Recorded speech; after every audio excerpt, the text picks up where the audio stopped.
Yan, hello, magandang umaga po sa inyong lahat. Kami po ay gagawa ng walis tingting na napulot namin kahapon. Good morning everyone! Nandito naman po kami sa Bulusan, Lalod Bulusan, Sorsogon. Gumagawa kami ngayon ng walis Tingting. tingting. Itong walis tingting, napakahalaga sa loob ng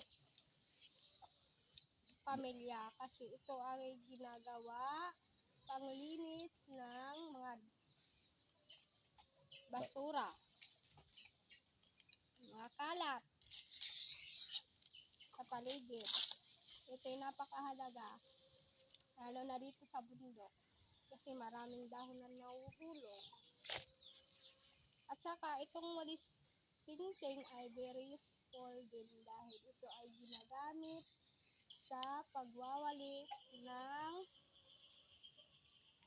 mga dahon na nahuhulog sa paligid,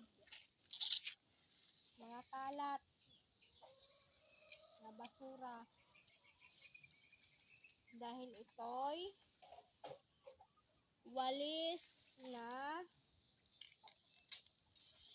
naglilinis, panglinis. Naalala niyo yung sabi ng Biblia, naghahanap yung babae ng isang kusing na na pera, bariyang drakma. Hindi niya mahanap kasi walis na siya ng walis. Hindi niya nahanap kasi madilim. Kaya ang ginawa niya, inilawan niya at saka hinanap niya ng hinanap hanggang sa nakita niya ang bariyang drakma. Yun. Kaya biblical din ito na walis sa buhay natin. Kasi yung walis, pag isa lang, hindi makakawalis ng mga kalat. Kasi isa lang, isang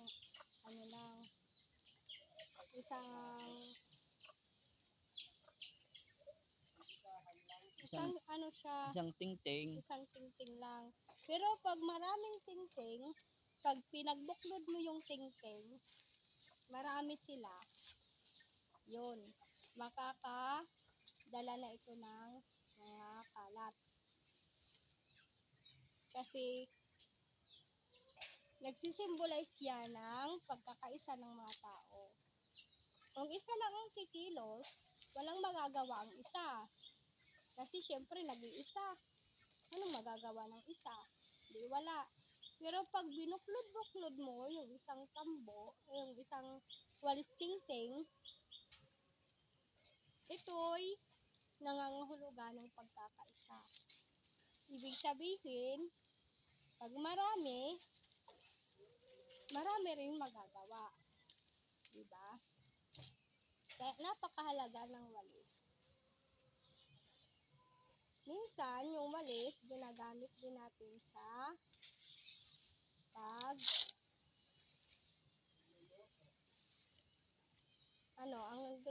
ano pang ginagamit natin sa walis?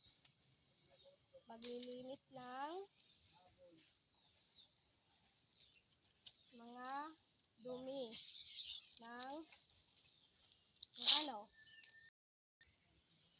ng baboy. Kasi yung baboy, kaya winawalis yung dumi ng baboy. Kaya talaga ng walis tingting natin. Kasi hindi tayo makakalinis kung wala ito. Hindi magiging malinis yung paligid natin kung wala ang walis tingting. Kaya napakahalaga talaga ng walis tingting. Sa halagang 25 pesos. Hindi, 30. Ha? Ay, 30 na. 30 na pala. Halagang 30. Kabili na kayo ng walis tingting. Diba Bago ito gawin, maghahanap muna kami ng palwa ng lubid.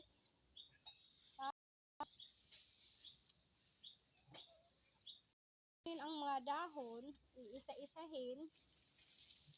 Pagkatapos namin, ay ilalagay namin sa sako. Iipunin muna namin. Konting sakripisyo lang, pero okay na rin. Pagbigas na din namin to. Kasi, di ba, mahal naman ngayon yung bigas. Kaya, yung walis tingting, nagmahal na din. Dati, 25 pesos lang ito. Ngayon, 30 na. Pero sa ibang sa ibang lugar, napakamahal ng walis tingting. Kasi napakahalaga ito sa tao.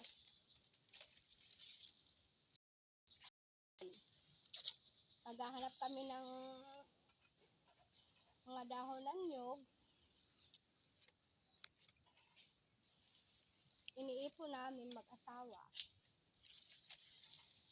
Tapos, pagdating dito sa bahay namin, sa paligid ng bahay namin,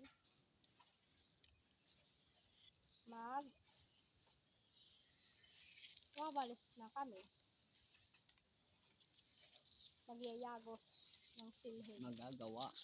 Gagawa na kami ng Walis tingting. tingting. Ito yung buhay namin dito. Yung ginagawa namin sa araw-araw. Kumbaga, budget lang sa pamilya sa pang-araw-araw na pangailangan sa bahay. Pwede na kami makabili nito ng asin, asukar, toyo, suka, bawang. Nakakabili rin kami 1 kilo. Okay na rin yun sa amin. At least may panggasto din kami kahit papano. Kaya, yun. Nagtsatsaga din kami ng ganitong gawain. Kasi, ang paggawa ng walis, nakaka-enjoy din kasi yung tunog ng walis, pag nagre-ras ka, nakaka-relax ng isip. Ako naman, Okay, it's your turn. October 7, araw ng Sabado, 2023. 2022.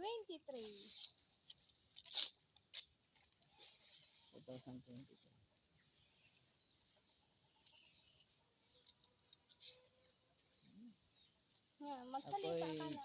Nagpapasalamat muli una-una sa Panginoon dahil binigyan kami ng kalakasan, Panibagong buhay, panibagong pag-asa sa naharap na buhay namin. Maliwalas ang panahon dito ngayon sa Bicol.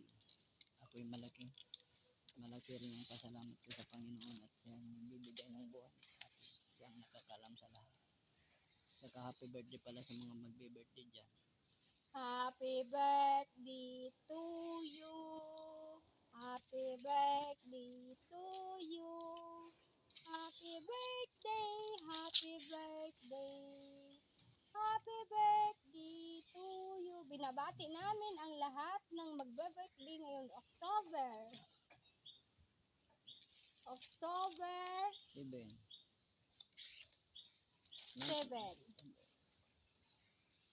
Tapos, belated happy birthday sa mga nag-birthday na. Tapos, yung pararating na birthday, magbe-birthday, advance happy birthday.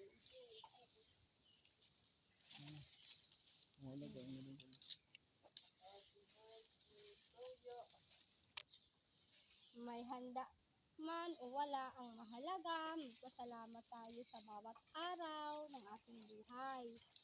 Sa Panginoon, huwag makakalimot sa Panginoon dahil siya lang ang nagbibigay sa atin ng buhay. Ano man ang iyong problema, idulog sa Kanya kasi siya ang magbibigay sa atin ng katugunan. Christ is the answer to all my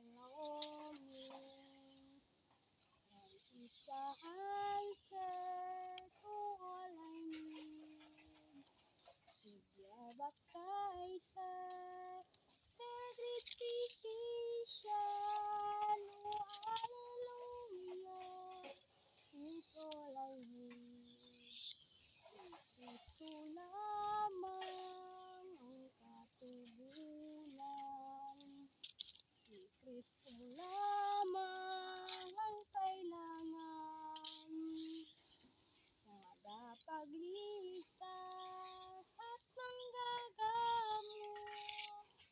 O Alleluia, siya lamang. Salamat ka na. Tama na. 10 minutes na eh. Maraming salamat po sa inyo. God bless at ingat-ingat po tayo sa ating mga ginagawa.